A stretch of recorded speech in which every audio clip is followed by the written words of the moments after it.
This is Moments of Truth with Andrew Marks, co-founder of Success Hacker. Today, I am joined by David Sakamoto, Vice President of Customer Success at GitLab. David, welcome to the program. Thanks for making some time for me today. Good to see you. Why don't you tell those listening about GitLab and what your role entails? Yeah, absolutely. GitLab. So I'll start with. So thanks for having me. I've been excited to jump on the podcast. GitLab. So we provide an entire DevOps platform in a single application, helping developers produce better quality products faster and more secure.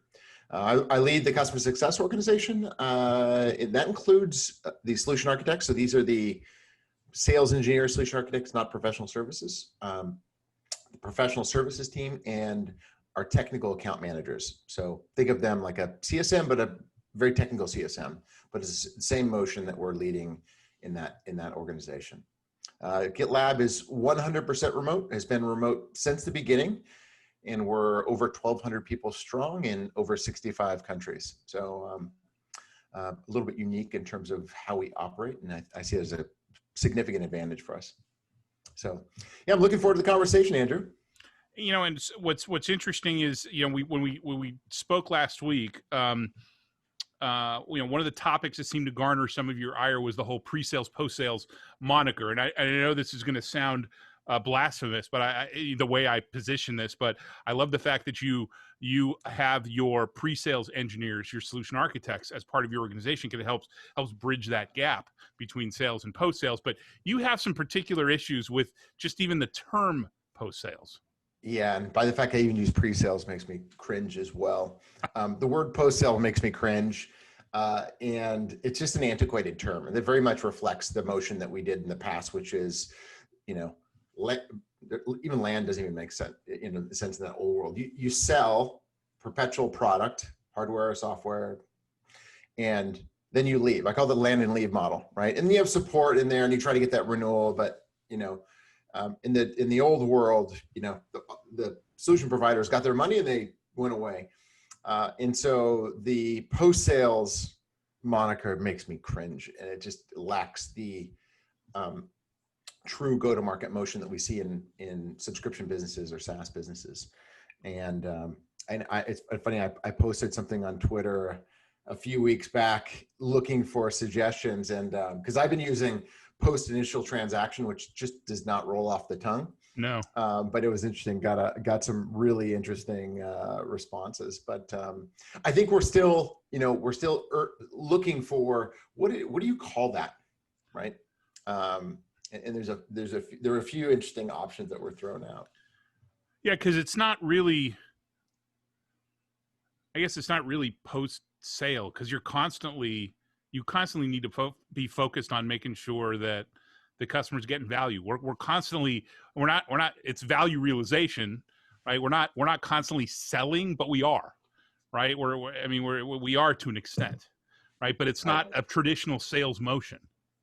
Right, and there's a lot more intention in the current model, a lot more purpose. And, you know, in the past, you know, in the post-sales world, it was like, hey, I got a high CSAT, right? That's great, right?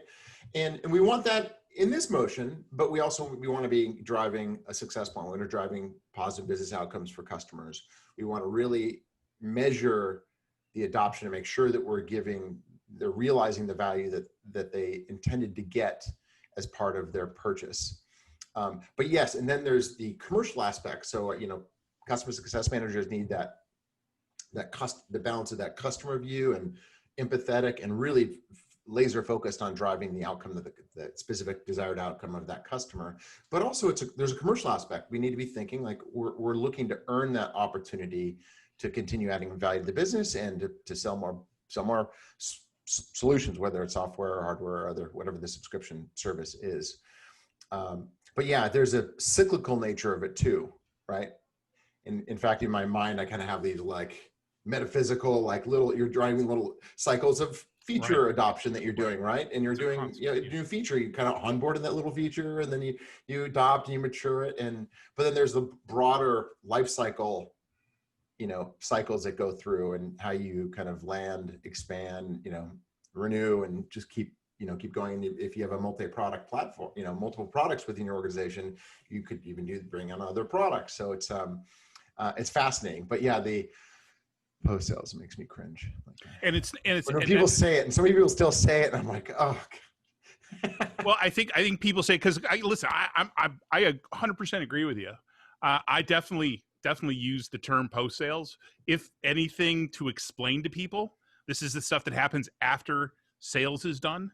But yes, by calling it post sales makes it sound, it doesn't make it sound very important, or well, I don't know. I guess it doesn't truly represent the importance right. of and the strategy behind what you're trying to achieve after that Yep. point.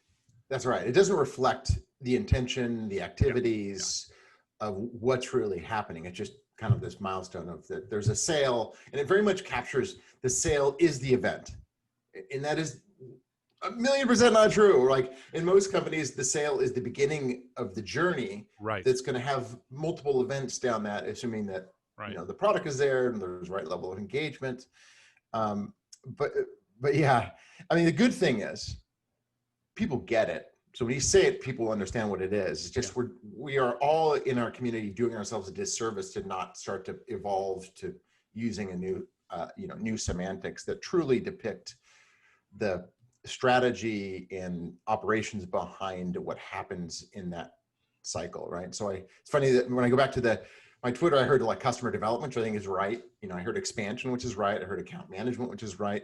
There was a humorous one I liked, the after party. I counter in saying I think it is the party, but maybe I'm but I think there's another, growth stage. I think is really good growth. Kind of the ones that I kind of lean toward are growth, and obviously TSA's layer is a good articulation, but layer doesn't capture the stage, right? It's more just capturing what those cycles are. Yeah. So I don't know, Andrew, what do you suggest? I mean, you're the expert. I haven't solve the community problem here we have. I haven't. We use our customer success engagement blueprint, and we have the acquisition stage. We have 3 stages to that. The acquisition stage, we have the onboarding stage, and then what we have is we've come up with an acronym called EARN, right? And EARN stands for enable, adopt, renew, and navigate, which is what you're doing, right? That's what we're doing in the in that long tail of the customer relationship. But I like to tell people these days that once the renewal begins, once the sale is complete. Once the business terms are complete, then the renewal begins. You don't need to be thinking about shouldn't be thinking about the renewal 90 days out from the contract end date. You need to be thinking about the renewal from the day that they sign. I actually would even pull it in a little bit. As part of setting expectations as part of the sales process, they should be setting expectations of what that journey looks like. And renewal is part of that journey. So I just 100% agree with you. More. So it's literally, that expectation setting happens throughout every stage. Maybe not in the marketing, that may be too far, but at some point I would expect the reps, and that's something that we focus on at GitLab, is to set the expectations for that journey. So we're aligned with the customer, and we kind of define what those outcomes are, and that transitions right into our onboarding and success planning. So we kind of take those goals and what that expectation of what that is, and we bring that in, integrated into the adoption and growth stage. I'm kind of leaning toward growth stage, by the way. That's the one that seems. So so we. I like growth. I like growth. I like growth. Yeah. Because growth, I think you could think of from a customer view. You're growing the value that's being delivered. So there's a growth of a value realization view. I think from the solution provider's view, there's also a growth. You can think of growth of product adoption, but also growth of expansion, growth of revenue. So I think it captures kind of that the 2 sides of what I think are important to consider in the modern subscription go-to-market. I like that. And from a customer success marketing perspective, sales planted the seed, and now we're all about watering it and seeing the plant grow. Right? That's right. I think you can do a whole marketing campaign around that The growth. That's what we're here for, is that growth. All right. So September 4th, 2020, Andrew Marks and David Sakamoto are now officially staking a pole in the ground. It is now called the growth stage. It's called the growth stage. I like it. Everybody know. I like that. Can we just, thanks a lot, Andrew. Have a nice day. Yeah, exactly. Thanks. We're done. All right. Mic drop. It. Mic drop. I can't drop this mic. It's too expensive. Mic drop. Okay. So that's, I love it. I love it. And we should definitely start pushing that. Let's hopefully this moment of truth we get out there is gonna start this new wave of people referring it to growth. Now you also mentioned that you're a fully remote organization, and yes. which I love. And there's a couple of organizations that I've worked with that are fully remote. I think it makes the most sense. We're in the age of COVID. It makes even more sense. You know, we built Success Hacker around that model of completely remote workforce. So, and I think a lot of companies have been embracing that. Definitely pre-COVID, there's been customer success has been steadily moving to a lot more of remote-based execution. You know, even pre-COVID, there still was a lot of customer success being done virtually with your customers. So what strategies do you employ to really connect with your customers in this remote world? Yeah, I think I think probably the first one. I mean, everybody's remote now, probably not by choice. So it'll be interesting what happens after the fact, as in the coming months or maybe years, to see how the industry evolves when they have the option to be in office. So it'd be interesting. You're seeing a lot of movement from large companies, Twitter, Facebook, Salesforce. They're really expanding their policies there. But some of the, I would say probably the one that we always advise, and I think it's pretty generally known, and like, you always start with empathy, right? And appreciating, we've had a very tumultuous year between COVID and I think good social unrest, bringing things to light in terms of the Black Lives Matter movement. There's the election that has a lot of turmoil associated with it. So it's been a very tough year, right? So it's important, both with our team, but with our customers and our partners, that we lead with empathy. And I think that also gives, I think a lot of times it's people are looking at this remote and how do you engage and build that relationship. But in certain part, if you look at that also, it also gives you a unique opportunity to build relationships as well. Because like you and I are in our homes, you're in my home, right? Yeah. My children may walk up, right? The dog's gonna bark. So inherently, we are much more intimate with each other. And can we leverage that and give you a little space up front of your meetings and just use an opportunity to connect and check in and how are things going? Because the one thing we all have these shared experiences, right? And so depending on where you are, the shelter in place, you can be with somebody in Europe and you have that same shared experience. So there's an opportunity there to build that personal connection through that.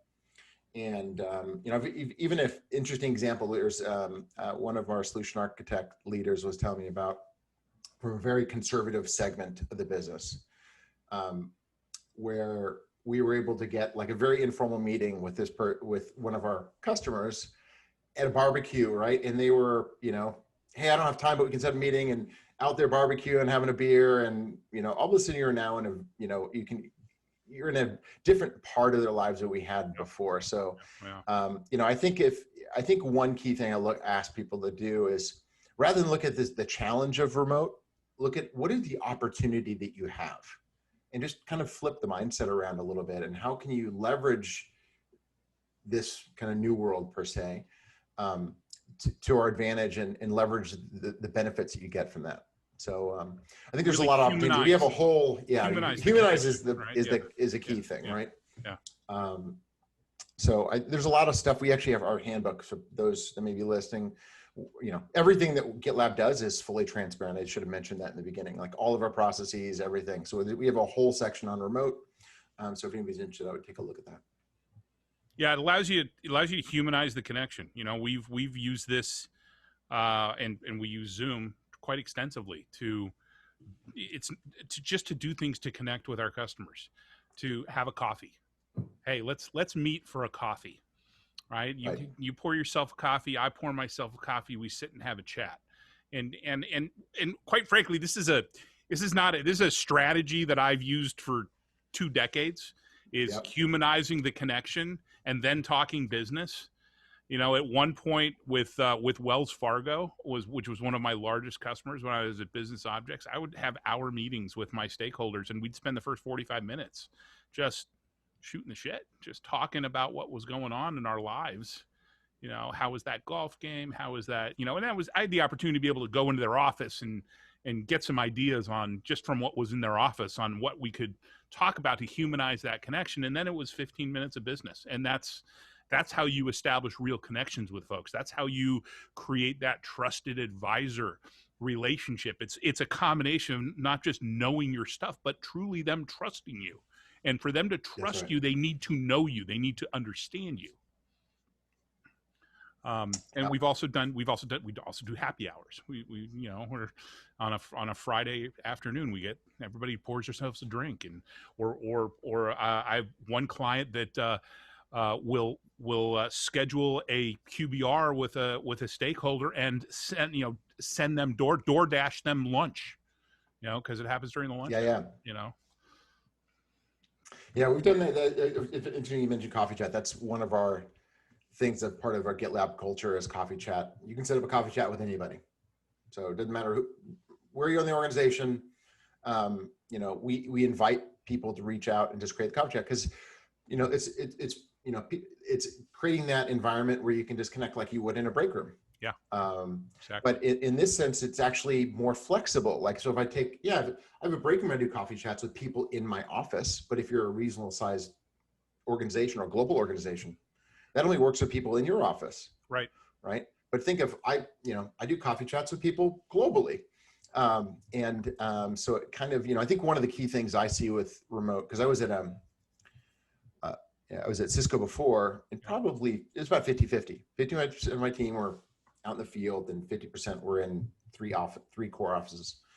And one thing you do see in those environments, you have 2 tiers of team members, right? You have the in-office tier is you have better access to information. Most likely your leadership is in offices and not remote, so you have better access to leadership, which means you have better visibility and opportunities. And so, and you also have like 2 different processes. How do you operate in the field versus how do you operate in the office? And you get a lot more kind of informal tribal knowledge kind of stuff where I didn't even realize when it came to GitLab, it surprised me in a positive way, where now all the information is on the same playing field. Now you have to have certain values of collaboration and transparency is really, really important, right? So then, you've democratized information. So you don't have special access or rights to, everybody has the same access to information. So, that's one thing I really appreciate at GitLab is the hyper transparency. Like literally everything is in our handbook. Go look it up. You want to see what our sales segmentation, you want to see our sales process. You want to see all of our playbooks, right? All of our playbooks for customer success, and actually we have integrated playbooks for sales and success. They're all totally available, right? Our competitive analysis and even our own assessment against competitors is on our website. That's smart, right? I like that. And actually, I'm thinking about it. Going back to what you said about the sales process and thinking about the outcomes in the sales process. That's something that we have a new program, outcome-based selling, right? It's a methodology that essentially is that let's engage customer success towards the end of the sales process, whether that's 75%, whether that's 90% confidence level, so that we're setting the stage for that outcome. But it's really important, whether it's success physically being engaged or whether it's just sales teeing that up, that you have that playbook, you have that plan in place. And it's typically, in my experience, something that customer success has to do. They have to take the lead and develop that. And hopefully you're taking the lead and developing that in conjunction with sales, because that's the best way to get them to buy off on what you're proposing. But I coach customer success leaders and teams around this notion that you can't wait for them to do it. You have to be the one that makes the move. Yeah, absolutely. And that comes down to a couple things fundamental principles I believe in. And number one is customer success is not a department. It should be looked as a team sport. And as a success leader, you know, I suggest all success leaders should take the lead in building and driving that journey. But to do the journey right, you need to integrate with the company. So really bring the whole organization, you know, whether it's sales or product or operational groups, in order to get this motion right, it requires every aspect of value center in the organization. So, you know, and the other piece I think it's really important, and Andrew, you know, I speak a lot, done a lot of presentations speaking on the culture of customer success, because I think as part of building that company-wide, you need the culture and values to support it. Yeah, for sure. And I'm really thankful I joke often at GitLab, I'm very lucky to have great partners on the sales and channel, and our CRO, Michael McBride. It's interesting. I think if you took them out and just had them speak, you would probably think they're all success leaders, because they all talk about the customer journey, and they all, you know, and they all talk about those business outcomes. So it's, I think it's, when you think about culture and values, a lot of your ability to drive that company-wide success, you know, a big piece of it are the leaders, and do they share the same value system or kind of outlook on how to drive the go-to-market strategy and operationalize that. I'm really thankful we've got a team that doesn't just our CRO organization, but the broader organization is very well aligned around how do we drive that journey-based selling, adoption, and expansion. And that's great. That's great to hear. You know, and I've definitely seen over the last 5 years this transition, this movement of those other executives in the organization and even the VCs really grokking the concept of customer success and why it's important. And I think that especially with COVID, demonstrated how vitally important customer success is, because you weren't, you know, it was well, sales brings them in and customer success keeps them. Well, now it was all about keeping them, because you weren't bringing anything in. You weren't bringing anything. Right. I saw pipelines disappear, you know, in March, in days. You know, what's still troubling though is that there's still a measurable percentage of CEOs and even VCs that don't get it. But I think a large majority of those are people who are either they're just too naive, they're young and naive, or they come from the traditional on-prem enterprise software background that we both came from and didn't kind of make the connection, didn't make that leap over the, you know, the chasm to really understand that it's not, you know, sales plays an important role of getting them in the door, but our financial viability as a company comes from the customer success team keeping them and driving value. It's like, I mean, it's a key piece of the go-to-market motion in a subscription world, right? And it's growth, baby. It's growth. It's growth. Yeah. You want to drive growth? You want to land, or you want to drive growth? There we go. It's all about that growth stage, right? Hashtag it's growth, stupid. Yeah. So I don't, you know, it'd be interesting whether people are doing, you know, I think, do SaaS companies really don't have success as part of the motion? Now, they're going to have varying degrees of what a good success motion looks like, right? There's definitely the full spectrum, but I would hope there's no SaaS companies out there that don't have a success motion. Well, we'll see. See, the thing is that I guess it's how you define what the success motion is. Yeah, well, I don't consider success a situation where you've got a customer success manager with a 1 to 200 customer ratio, right? Or 1 to 850, right? That's not success. That's reactive support that you've labeled as customer success. Right. Yeah. You know? I do think there is an aspect of a digital play where you'd have a high ratio, but in order for that to be even partially effective, you need to have good product telemetry insights. You have to have a digital journey. Yeah. So I do see a place for that, but it's in a, you know, specific type of segment. Yes, 100%. And probably mostly driven by economics of that segment. It's 100% agree with you. It's what we like to refer to as reactive proactivity.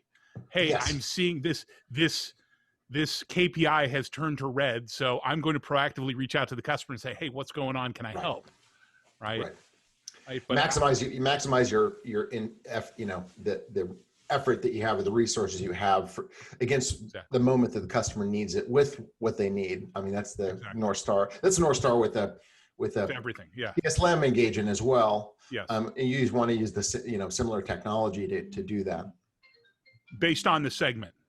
Yeah. So I think what we need to remember is that while it's important that we're treating all customers with the same level of respect, we're not going to treat customers the same, because we have our lower value customers, which are important to us, but we can't build a financially viable business, if we are treating our lower value customers in the exact same way as we're treating our enterprise customers. It's just the nature of the beast. But I think there's a couple of things that people often misunderstand. There's a couple of things that are important. Number one, the customer has a different set of needs, right? An enterprise customer and an SMB customer have a different set of needs. Like if you I want to do weekly cadence calls with you, like SMB customer, like, hey, by the way, I'm the IT person, I'm the infrastructure, the right. They don't have time for that. CRO and the CEO, right? Right. If you try to overlay like an enterprise white glove on that they're probably like, oh God, you're going to overwhelm me. I don't have a security person. I don't have a network. It's me and me and me, right? So you have to think of like, what are the customer needs? How do they want to be engaged? And then, the one that most people arc to is, what are the economics that you can invest in that customer? But you also have to think of like, what do they need? Because it's going to be different across those different segments. Yep, very much so. That's actually why when we do the, when I mentioned earlier about our customer success engagement blueprint, this tool that we use to lay out all the different steps, we actually recommend that people lay out an enterprise approach, right? Because that's we need to focus on our large customers and make sure we nail all the moments of truth and all those steps in the customer journey. But then take that as a model once you've built that out and go, okay, so how much of this can I automate? What makes sense for the SMB market? What and build into that. And we actually have in that roadmap, in that blueprint, place where you say, okay, can I automate this? Yep. Right? And yeah, so. And that's kind of that's very similar to the kind of how we've evolved. You have an enterprise, then you start to kind of enterprise light. Yeah. And we've done even purposely driven some engagement where the economics don't support it with those customers in segment, just to learn, just to try it, right? Yeah. Just to try and I just want to understand what they need. So it's an investment to learn. Yeah. Really more on those requirements. Yeah. So it is important, and then you're going to evolve. You start with high touch, and you kind of evolve to mid touch, low touch, digital, and then if you really get advanced, you start potentially doing segment. Right, you're going to start segmenting off of certain verticals, or I know TSA has a kind of a philosophy around a highly dynamic engagement according to what the customer needs. So that's when you really kind of get dialed in, or at least my perception is, where you can. Because you can have enterprise customers that don't want to, have the white glove. They're like, hey, I just give me the information. I'd rather have digital engagement. So it's getting more sophisticated around specifically what the customer needs are. Well, like any good methodology, it should be prescriptive yet flexible. And you also you want to hire people, and you want to empower them to think and not sit there and try and regurgitate a playbook. I think playbooks are great. But you're hiring people not to sit there and regurgitate the playbook step by step. It's like I'm paying you to think about how to approach this particular customer, and here's a methodology, here's a roadmap that you can take, and here are the things that I need you to make sure we're doing. But you need to make this custom for the customer, because at the end of the day, it's not what you want. It's not what you want as the customer. It's what the customer needs. And even if you've got two customers that are direct competitors, that you're serving, their vision of success, their outcomes could be very different. They might be similar in your eyes, but they're going to be very different in their own eyes. That's right. And that's kind of, I look at a little bit of a North Star there in terms of every second you take from a customer, you should be adding value. Yes.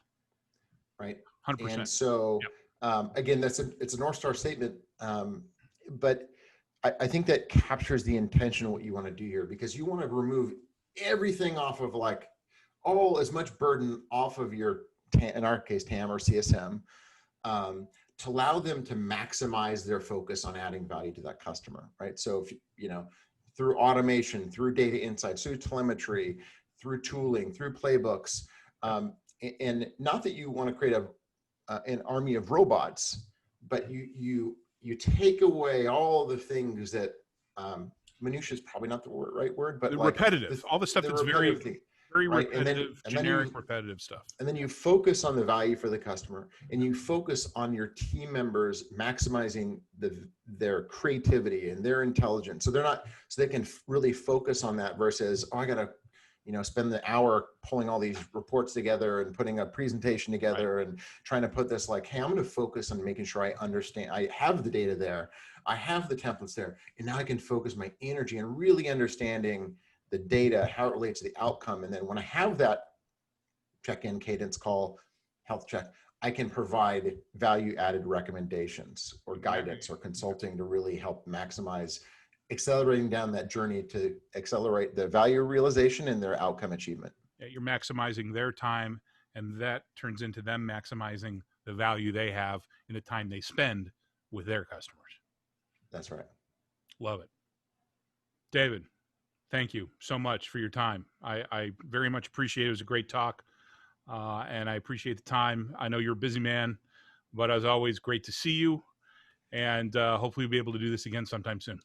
I hope so, and thank you for having me. It's I always look forward to it because it's being in customer success is just, to me, it's been the best move of my career. Not only for the great work that we do with our partners in the organization, but also just the community and all the friends, true friends that I would say I picked up as part of being the customer success community. So it's great to be able to connect with you. And we were talking about how long it's been.